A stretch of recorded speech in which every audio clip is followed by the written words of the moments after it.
ನಾವಿರೋದು 1 ಕೋಟಿ ಜನರು ಸೇವೆ ಮಾಡೋಕ್ಕೆ. ನಮ್ಮ ನಿಮ್ಮ ಜಗಳದಲ್ಲಿ ಆ ಜನರು ತೊಂದರೆ. ಗುಲ್ಬರ್ಗ 3,000-4,000 ರೂಪಾಯಿ ಮಾಡಿದ್ರು ಪ್ರೈವೇಟ್ನವರು, ನಾವು ಮಾಡೋಕ್ಕಾಗ್ತ?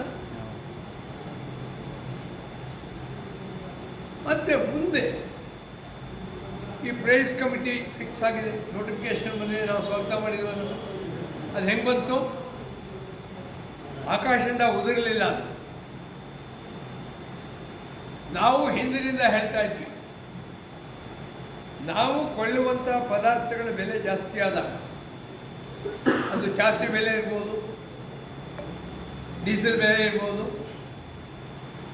ಟೈರ್ ಬೆಲೆ ಇರ್ಬೋದು, ಬಿಡಿ ಭಾಗಗಳ ಬೆಲೆ ಇರ್ಬೋದು, ಜಾಸ್ತಿ ಆದಾಗ ನಾವು ಫೇರ್ ಹೈಕ್ ಮಾಡಲೇಬೇಕಿಲ್ಲಿ. ಏನು ಧರ್ಮಚಂದ್ರ ನಡೆಸಿಲ್ವಾ? 10 ವರ್ಷ 12 ಫೇರ್ ಹೈಕ್ ಕೊಡೋಲ್ಲ, ಲಾಸ್ ಆದರೆ ನಾವೇನು ಮಾಡೋಣ?